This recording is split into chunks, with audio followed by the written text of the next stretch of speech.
مرقة الفاصوليا البيضاء أو بالعراقي نسميها يابسة وتمن. راح أسويها على طريقتي، يمكن راح تستغربون من بعض الإضافات بس هاي أنا أحب أحطها، تقدرون أنتم ما تحطوها. بس أول شي سووا سبسكرايب للقناة ولايك للفيديو حتى توصلكم كل الفيديوهات الجاية. كوبين فاصوليا بيضة نقعتها قبل يوم، كلش مهم إنه ننقعها حتى ثاني يوم من نطبخها تستوي ويانا بسهولة. وبجدر على النار حطيت شوية زيت، أني راح أحط بيها بصل وثوم. أكو هواية ناس ما يحطون لا بصل ولا ثوم، بس أني على طريقتي أحب أحط بصل وثوم، وحمست وياهم 3 خواشيق معجون طماطة.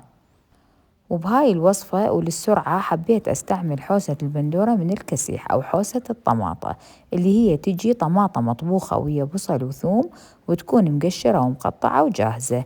حطيتها بالخلاط وسويتها عصير طماطة. إذا ما متوفرة عندكم تقدرون تجيبون طماطة كاملة تقطعوها وتهرسوها بالخلاط. وقطع لحم خروف أني سالقتها ومحضرتها قبل وقت، حطيتها بالجدر وقلبتهم كلهم سوا. بعدين درت عليهم عصير الطماطة اللي حضرته.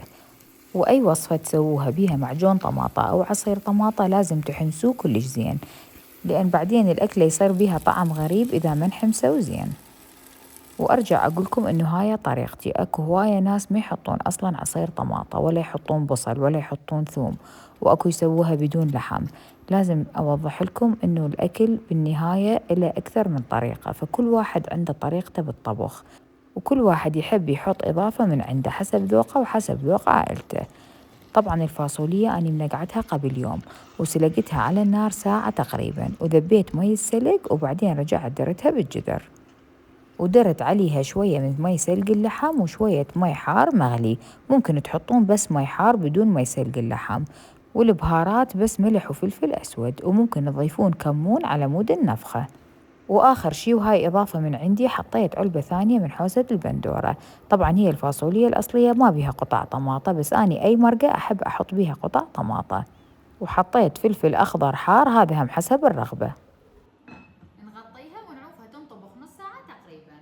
صراحة هي تحتاج أكثر من نص ساعة على النار، هي تحتاج ساعة أو ساعة ونص حتى تطلع وياكم أثخن وأطيب. بس أني إجوي جهالي من المدرسة ورادوا الغداء فاستعجلت وصبيتها بسرعة. بس انتو خلوها بعد على النار، لأن هي شقد ما تثخن شقد ما تصير أطيب. وقدمتها ويا تمن أبيض بالشعرية. وسمعت إنه أكو ناس يحطون حلبة بالفاصولية، صراحة أني ما مجربة. كتبولي بالتعليقات إذا أنتم مجربين تحطون حلبة وشلون تطلع، أطيب أو لا. وبالعافية.